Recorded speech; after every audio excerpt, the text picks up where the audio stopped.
तो इस वक्त सीधी तस्वीर आपको दिखा रहे हैं। सुरजेवाला मीडिया से मुखातिब है, कुछ कह रहे हैं, आप सुन लीजिए प्लीज। धन्यवाद। तुम्हारा कर लो अगर आपकी अमर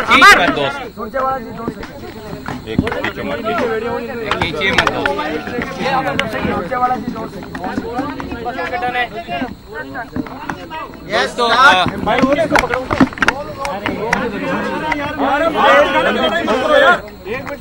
दोस्तों थोड़ी सी शांति रखिए। आदरणीय अजय माखन जी, हमारे महासचिव प्रभारी श्री अविनाश पांडे जी और मैं आपके बीच में एक महत्वपूर्ण बात कहने के लिए उपस्थित हुए हैं। आज सुबह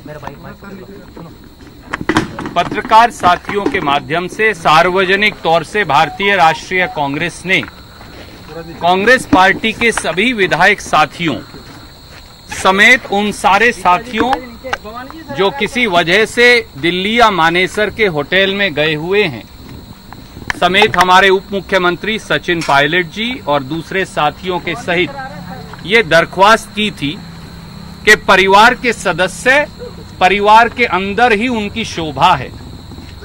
परिवार के सदस्यों का सम्मान और इज्जत परिवार के अंदर ही है।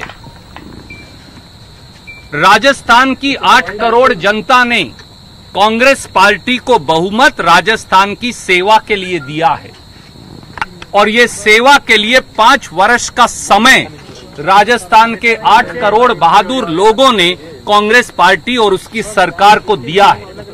इसलिए कांग्रेस विधायक दल के एक एक सदस्य, वो चाहे मात्र विधायक हो, मंत्री हो, उप मुख्यमंत्री हो या मुख्यमंत्री हो, कांग्रेस पार्टी के हर कार्यकर्ता और विधायक साथी का ये कर्तव्य है कि सेवा के इस यज्ञ में आगे बढ़कर सहयोग दें। और हमने ये कहा था कि सचिन पायलट जी सहित सब विधायक साथियों के जो किसी वजह से नाराज हैं, उनके लिए सोनिया गांधी जी, राहुल गांधी जी और कांग्रेस पार्टी के सारे दरवाजे खुले हैं। खुले मन से आए, अगर कोई मतभेद है उसकी चर्चा करें। केंद्रीय नेतृत्व, प्रभारी महासचिव और दूसरे साथी मिलकर उसका हल निकालेंगे। कांग्रेस विधायक दल की बैठक हुई। कांग्रेस के सब विधायकों, हमारे इंडिपेंडेंट साथियों और घटक दलों का हम फिर धन्यवाद करेंगे कि 109 के बहुमत के साथ भारतीय राष्ट्रीय कांग्रेस की राजस्थान की सरकार, अशोक गहलोत जी के नेतृत्व वाली सरकार में संपूर्ण बहुमत से हमारे विधायक साथियों ने अपना समर्थन पत्र भी दिया, अपना विश्वास भी दिया और भारतीय जनता पार्टी के विधायकों की खरीद फरोख्त के षड्यंत्रकारी मंसूबों को फेल कर दिया। प्रजातंत्र का चीरहरण की भाजपा की कोशिशों को खारिज कर दिया। इसी कड़ी में राजनीतिक परिस्थिति की चर्चा करने के लिए हमारे प्रभारी महासचिव पांडे जी, इनके नेतृत्व में हमने ये निर्णय किया है कि कल सुबह 10 बजे कांग्रेस विधायक दल की एक और बैठक राजस्थान में यहीं बुलाई जाएगी और एक बार फिर समेत माननीय सचिन पायलट जी के सभी विधायक साथियों से हम उन्हें लिखकर भी भेज रहे हैं। हमने अनुरोध किया है कि आइए राजनीतिक यथास्थिति पर चर्चा करिए, राजस्थान को कैसे मजबूत करें ये चर्चा करिए, राजस्थान की हम कैसे मिलकर सेवा करें ये चर्चा करिए, 8 करोड़ जनता की कैसे मदद करें आइए ये चर्चा करिए। और अगर किसी व्यक्ति विशेष से कोई मतभेद है तो खुले मन से वो भी कहिए।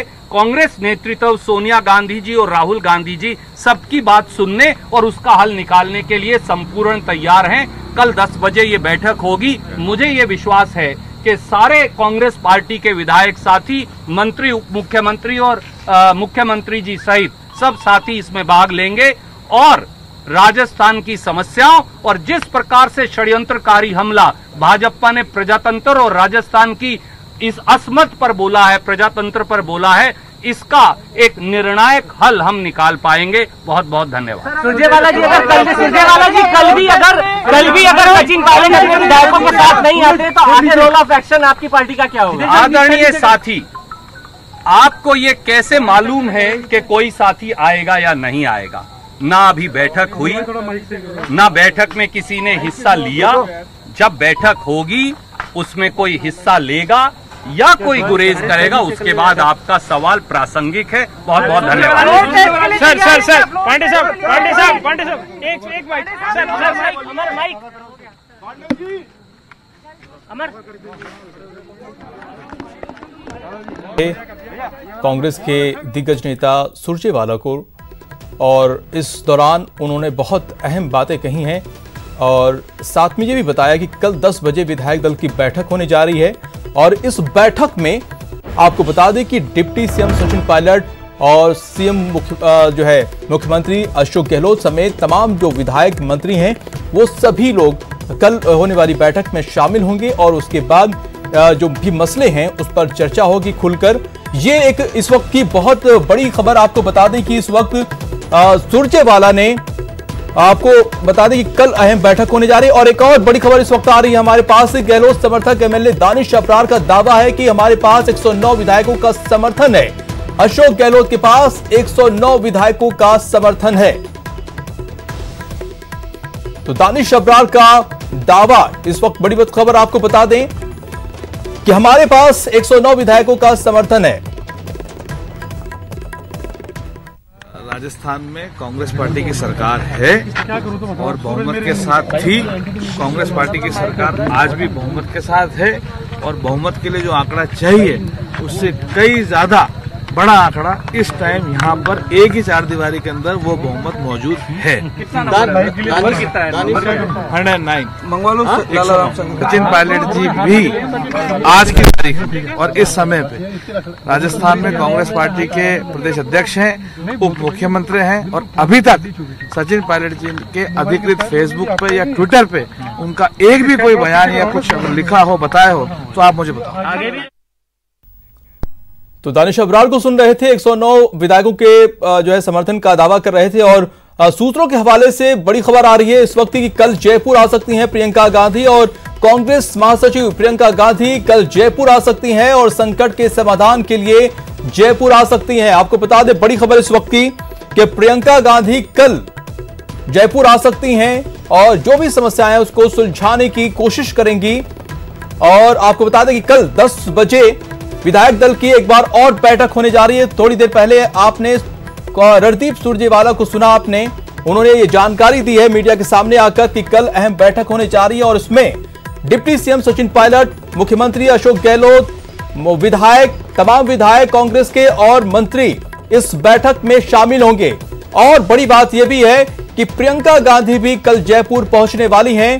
तो कल देखना होगा कि कल क्या कुछ होता है प्रियंका गांधी के आने के बाद। क्या लगता है कि कल जो होने वाली बैठक है वो मामला सॉर्ट आउट हो जाएगा कल की बैठक के बाद से?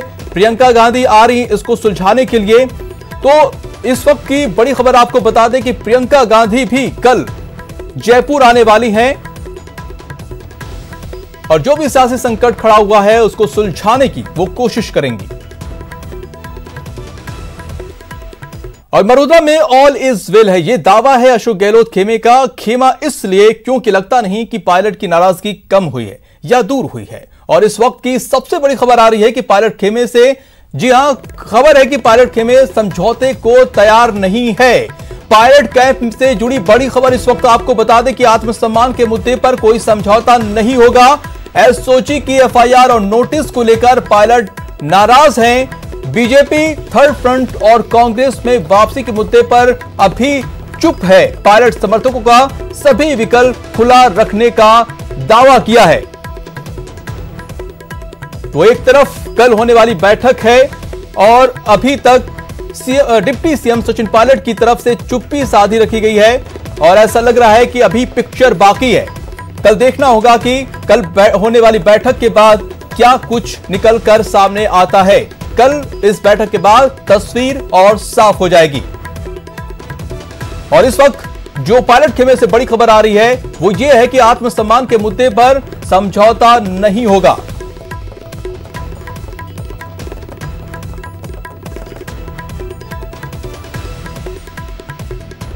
तो नंबर गेम पर पायलट खेमे ने सवाल उठाए हैं। सदन में असली परीक्षा होगी, पायलट खेमे का बयान आया है। बहुमत का आंकड़ा सदन में साबित करें सरकार, विक्ट्री के निशान से तय नहीं होता बहुमत।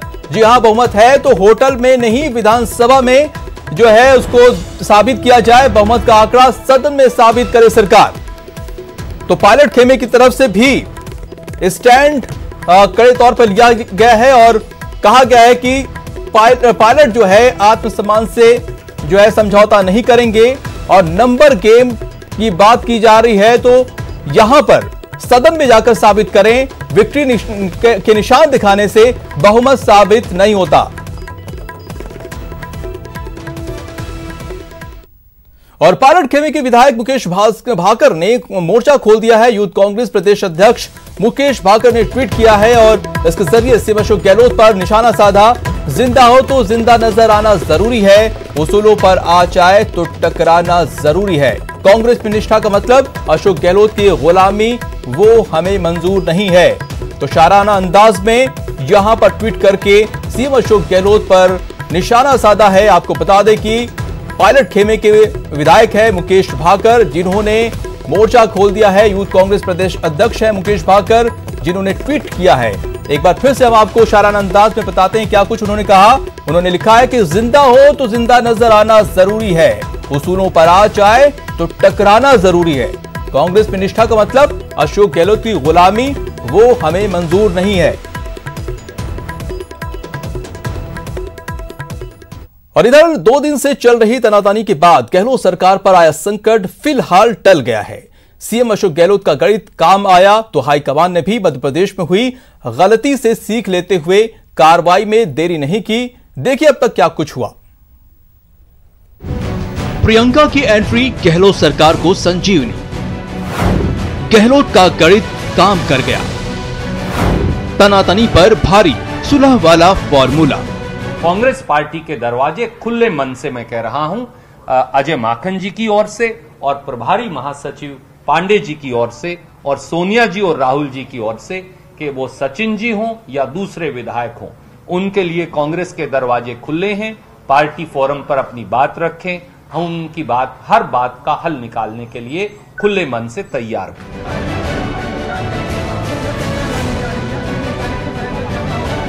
तस्वीरें सब कुछ बता रही, साफ साफ कह रही है जो संकट आया था फिलहाल टल गया है। मरोदरा में गहलोत सरकार सुरक्षित है, बहुमत में है। मुख्यमंत्री अशोक गहलोत के चेहरे की मुस्कान बता रही है राजस्थान में सरकार बच गई है, अब सब कुछ ठीक है। वहीं सुबह से चली तनातनी दोपहर तक सुलह के तौर पर आकार लेने लगी। जहां ये लग रहा था कि राजस्थान में भी एमपी का इतिहास दोहराया जाएगा, लेकिन दिल्ली से जयपुर गए कांग्रेस के 3 बड़े नेताओं की रणनीति के साथ दिल्ली में बैठे कुछ नेताओं ने कमान संभाली और राजस्थान की कांग्रेस सरकार पर आया बड़ा संकट टल गया। अब जरा ये समझिए कि आखिर राजस्थान में सियासी संकट टला कैसे। मरोदरा के महाभारत में प्रियंका गांधी की एंट्री से मामला सुलझने के आसार बने। अशोक गहलोत और सचिन पायलट दोनों से प्रियंका ने बात की। यही नहीं, राहुल गांधी ने भी सचिन पायलट को समझाया। वेणुगोपाल, अहमद पटेल और पी चिदम्बरम ने भी पायलट से बात की। कांग्रेस के 5 बड़े नेताओं से बात करने के बाद पायलट पर दबाव बढ़ा। हालांकि पायलट ने भी अपनी नाराजगी जाहिर करते हुए कुछ शर्तें रखी। सूत्रों के मुताबिक पायलट ने अपने करीबी 4 एमएलए को मंत्री बनवाने की मांग की। तो माना जा रहा है कि प्रदेश अध्यक्ष की कुर्सी भी उनके पास ही रह सकती है। कांग्रेस को इस खेल के पीछे बीजेपी की चाल नजर आई। कई नेताओं ने खुलकर बीजेपी के सियासी खेल पर निशाना साधा। सरकार कहीं नहीं जा रही है। जिन लोगों ने, जो भी कोई पाप करेगा उसको पाप का जवाब देना पड़ेगा। हानि, लाभ, यश, अपयश, जय, पराजय सब विधि हाथ है। विधि सुदर्शन चक्र वाले के हाथ में। हम ठाकुर जी के भक्त हैं। सुदर्शन चक्र वाले का सुदर्शन चक्र वाले का आशीर्वाद हमारे हाथ में है। अशोक गहलोत जी मुख्यमंत्री मान लिया, हमारे नेता हैं, लेकिन सुदर्शन चक्र वाले का आशीर्वाद हमारे साथ है। बहरहाल खेल जिसका भी हो, लेकिन गहलोत सरकार पर आया संकट फिलहाल तो टलता नजर आ रहा है। वैसे ये कोई पहला वाकया नहीं है जब गहलोत सरकार ऐसे मौके से बचकर बाहर आई है। Bureau report, news 18 network.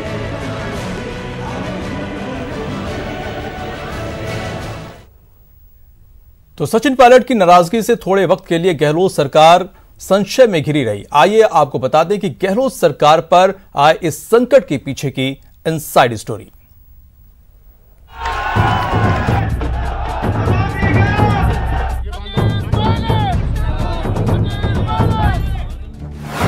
क्या सम्मान के लिए पार्टी से भिड़े पायलट?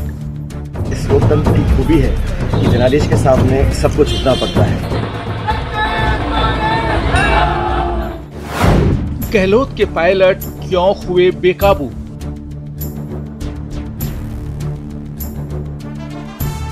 हैरत नहीं कि आखिर राजस्थान में कांग्रेस के पायलट पार्टी से क्यों नाराज हो गए। इसके पीछे लंबी कहानी है। तो साल 2018 के विधानसभा चुनाव में अच्छे परिणाम के बाद पार्टी की ओर से सही सम्मान न मिलना भी शामिल है। लेकिन गहलोत पायलट में तनातनी का तात्कालिक कारण राज्यसभा चुनाव के वक्त से शुरू होता है। राज्यसभा चुनाव के दौरान दोनों नेताओं के बीच की तल्खी सामने आई थी। गहलोत ने राज्यसभा चुनाव में कांग्रेस सचिव नीरज डांगी को मैदान में उतारा था, तो पायलट कोई बड़ा जाना पहचाना चेहरा चाहते थे। चुनाव से पहले गहलोत ने आरोप लगाया कि कांग्रेस विधायकों को फुसलाया जा रहा है और पार्टी एक सीट हार सकती है। लेकिन नतीजे अलग रहे और कांग्रेस दोनों सीटों पर जीत गई। कांग्रेस को तब करीब 123 विधायकों का समर्थन मिला था।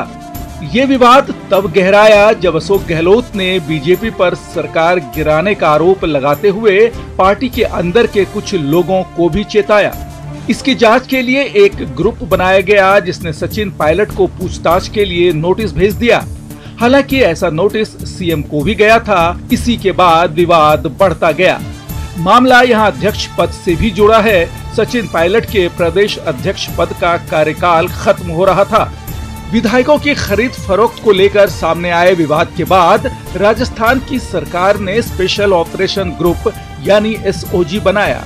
इस जांच में सामने आया कि निर्दलीय विधायक रमीला खड़िया फोन पर विधायकों को खरीदने की बात कर रहे हैं। इस दौरान वो अशोक गहलोत और सचिन पायलट के बीच की लड़ाई का फायदा उठाने को भी कह रहे थे, जिससे सरकार आसानी से गिर सकती है। इस बातचीत के सामने आने के बाद एंटी करप्शन ब्यूरो ने कुल 3 विधायकों के खिलाफ एफआईआर दर्ज की। इसके अलावा स्पेशल ऑपरेशन ग्रुप ने भारतीय जनता पार्टी से जुड़े 2 नेताओं को गिरफ्तार किया। अशोक गहलोत ने इस मामले में पूरी जांच बैठाने की ठानी और इसी के बाद एसओजी ने जांच शुरू कर दी, जिसके तहत 10 जुलाई को एक नोटिस सचिन पायलट को भेजा गया। इस नोटिस में मौजूदा प्रकरण को लेकर उनसे सवाल जवाब करने और बयान दर्ज करने के लिए कहा गया, जिसमें सचिन से उनका वक्त मांगा गया था। फिर क्या कांग्रेस के पायलट ने बगावत की ठान ली और कई दिनों तक दिल्ली में डेरा डालकर पार्टी आलाकमान तक अपनी बात रखने की कोशिश की, लेकिन मामला बिगड़ता गया। हम सब हर बात में इकट्ठे हैं। मैं ये मानता हूं कि कभी कभी वैचारिक मतभेद उत्पन्न हो जाता है, जो प्रजातांत्रिक प्रणाली में स्वाभाविक है, परंतु वैचारिक मतभेद पैदा होने से चुनी हुई अपनी ही पार्टी की सरकार को कमजोर करना या भारतीय जनता पार्टी को खरीद फरोख्त का मौका देना अनुचित है, गैर वाजिब है। इस खेल में कांग्रेस नेताओं ने बीजेपी पर सियासत करने का आरोप लगाया और पायलट से इसमें ना फंसने की गुहार भी लगाई। सचिन पायलट जी प्रदेश कांग्रेस के अध्यक्ष हैं। हमने मिलकर संघर्ष किया, दोनों ने खून पसीना बहाया, दोनों का खून एक साथ गिरा। जब इतने बड़े बड़े सपने देखे मिलकर, तो हम दोनों को या हम सबको वोट मिला हाथ के निशान पर। राहुल गांधी जी ने इतना सम्मान दिया, प्रदेश कांग्रेस का अध्यक्ष बनाया। आज भी मौका है, अभी भी सचिन पायलट जी को, राहुल गांधी जी को फोन करना चाहिए, अशोक गहलोत जी को फोन करना चाहिए, वेणुगोपाल जी को फोन करना चाहिए, पांडे जी को फोन करना चाहिए। और मैं आज कह रहा हूं, बीजेपी के षड्यंत्र में वो फंस रहे हैं। एक तरफ जहां दिल्ली से जयपुर पहुंचे नेताओं ने कमान संभाली, तो कई नेता दिल्ली में रहकर भी पायलट को मनाने की कोशिश करते रहे और इस तरह से गहलोत सरकार पर आया संकट टल गया। Bureau report, news 18 network. फिलहाल रुकते हैं छोटे से ब्रेक के लिए।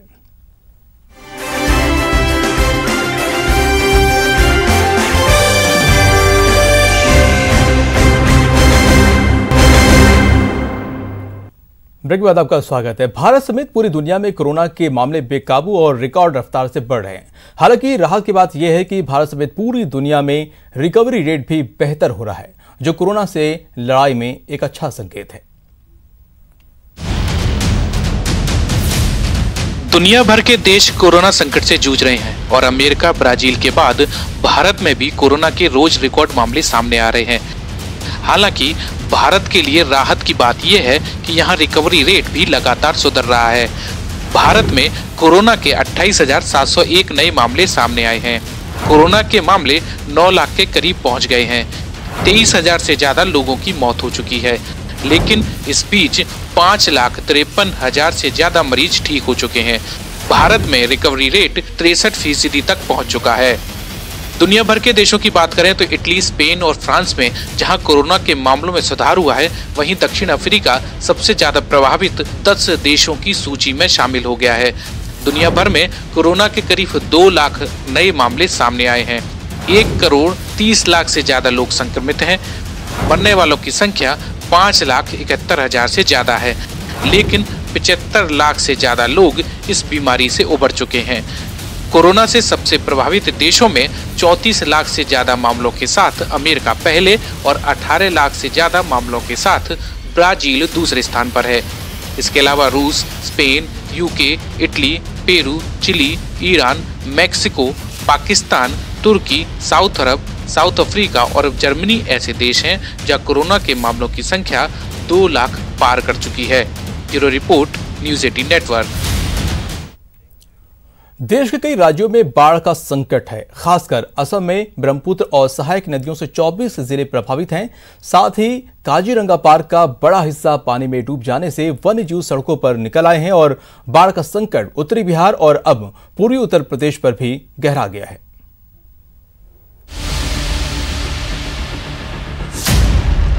असम में बाढ़ से जनजीवन अस्त व्यस्त है। बारिश और बाढ़ से कई इलाकों में भूस्खलन की घटनाएं बढ़ी हैं और 44 लोगों की जान बाढ़ से और 26 से ज्यादा लोगों की जान भूस्खलन से हुए हादसों में जा चुकी है। बाढ़ से असम के 24 जिलों में 13 लाख लोग प्रभावित हैं।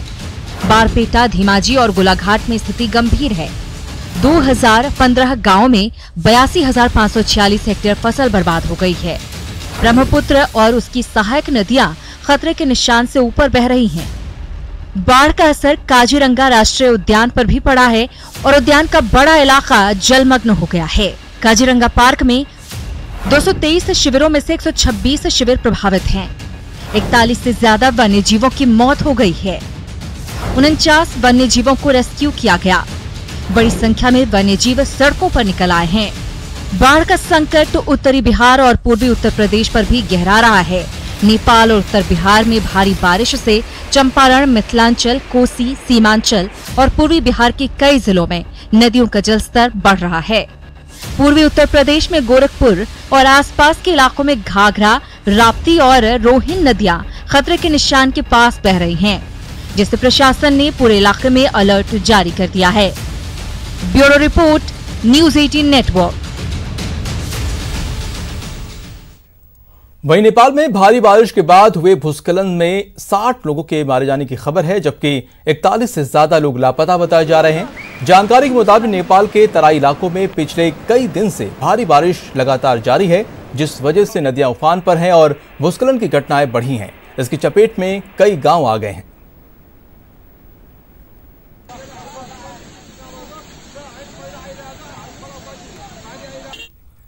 और इसी के साथ इस बुलेटिन में इतना ही। नमस्कार।